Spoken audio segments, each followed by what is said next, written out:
नमस्कार दोस्तों, स्वागत है आपका हमारे चैनल पर, जहां हम आपको इतिहास, धर्म और संस्कृति से जुड़ी कहानियां एकदम सरल भाषा में सच्चाई और तथ्यों के साथ प्रस्तुत करते हैं। आज हम बात करेंगे एक ऐसे वंश की जिसने न सिर्फ इतिहास रचा, बल्कि धर्म, नीति, त्याग और युद्ध के सारे रंग एक साथ जिए। जी हाँ, हम बात कर रहे हैं महाभारत के कुरुवंशीय फैमिली ट्री की।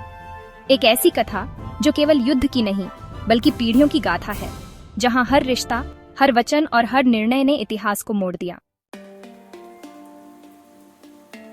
तो आइए चलते हैं महाभारत के पारिवारिक वृक्ष की ओर। कौन किसका कौन था, किस रिश्ते ने क्या मोड़ दिया। शुरुआत कुरुवंश की जड़ से। सबसे पहले बात करते हैं कुरुवंश की। इस वंश की नींव रखी थी राजा कुरु ने, जिनके नाम पर यह पूरा वंश जाना जाता है।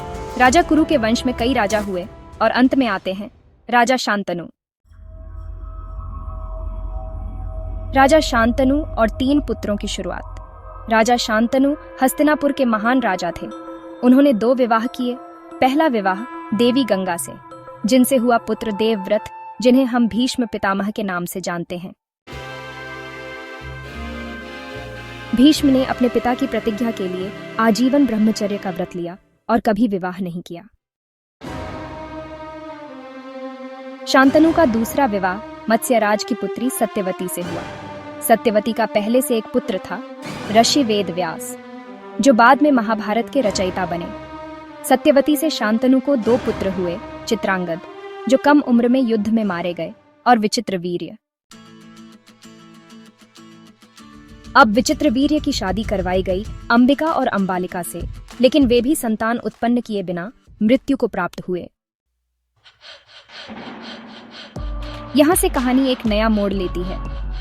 सत्यवती ने अपने पहले पुत्र वेद व्यास को बुलाया और नियोग प्रथा के अनुसार उन्होंने विचित्रवीर्य की विधवाओं से संतान उत्पन्न की। अंबिका से हुआ धृतराष्ट्र, अंबालिका से हुआ पांडु और एक दासी से हुआ विदुर। अब ये तीनों भाई धृतराष्ट्र, पांडु और विदुर बने महाभारत के केंद्र। धृतराष्ट्र की शाखा कौरव। धृतराष्ट्र अंधे थे, लेकिन उन्होंने विवाह किया गांधारी से। गांधारी ने 100 पुत्रों और एक पुत्री को जन्म दिया, जिन्हें कहा गया कौरव। इनमें सबसे प्रमुख नाम है दुर्योधन, जो सबसे बड़ा और सबसे महत्वाकांक्षी था, दुशासन, जो क्रूरता के लिए जाना गया, और एकमात्र बहन दुशला। धृतराष्ट्र ने कभी गद्दी नहीं संभाली, लेकिन उनके पुत्रों की महत्वाकांक्षा ने युद्ध की नींव रखी। पांडु की शाखा पांडव। पांडु कुशल शासक थे, लेकिन उन्हें एक ऋषि से श्राप मिला कि यदि वे किसी स्त्री के साथ संबंध बनाएंगे तो उनकी मृत्यु हो जाएगी। उनकी 2 पत्नियां थीं, कुंती, जिन्हें देवताओं से संतान प्राप्त करने का वरदान मिला था, माद्री, माद्र देश की राजकुमारी। कुंती और माद्री ने अपने अपने वरदानों के जरिए 5 पुत्रों को जन्म दिया, जिन्हें हम पांडव कहते हैं। युधिष्ठिर धर्मराज, धर्मदेव से, भीम बलशाली, पवन देव से, अर्जुन महान धनुर्धर, इंद्र से, नकुल और सहदेव माद्री से, अश्विनी कुमारों से। पांडवों का जन्म वन में हुआ और वे नैतिकता, बल और ज्ञान का प्रतीक बने। द्रौपदी 5 पांडवों की पत्नी। द्रौपदी राजा द्रुपद की पुत्री थी। स्वयंवर में अर्जुन ने उनका वरण किया, लेकिन कुंती के कहने पर द्रौपदी ने 5 पांडवों से विवाह किया।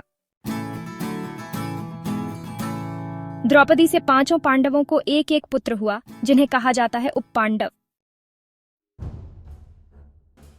अब आते हैं श्री कृष्ण पर। कृष्ण वासुदेव और देवकी के पुत्र थे। उनकी बहन थी सुभद्रा, जिनसे अर्जुन ने विवाह किया। उन दोनों का पुत्र था अभिमन्यु, जो युद्ध में चक्रव्यूह को तोड़ तो पाया, पर बाहर नहीं निकल सका। अभिमन्यु का पुत्र था परीक्षित, जो युद्ध के बाद कुरुवंश का राजा बना। तो दोस्तों, ये था महाभारत का पारिवारिक वृक्ष। एक ऐसी कहानी जहां रिश्तों ने धर्म और अधर्म की सीमाओं को परखा, जहां एक वचन ने भीष्म को महान बना दिया, एक पुत्र मोह ने युद्ध की आग जला दी, और एक नीति ने धर्म को जीवित रखा। अगर आपको ये वीडियो पसंद आया हो तो लाइक करें, शेयर करें और चैनल को सब्सक्राइब करना न भूलें।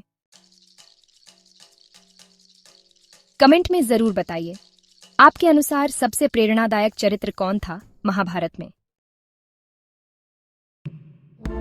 फिर मिलते हैं एक और ऐतिहासिक सफर में। जय श्री कृष्ण।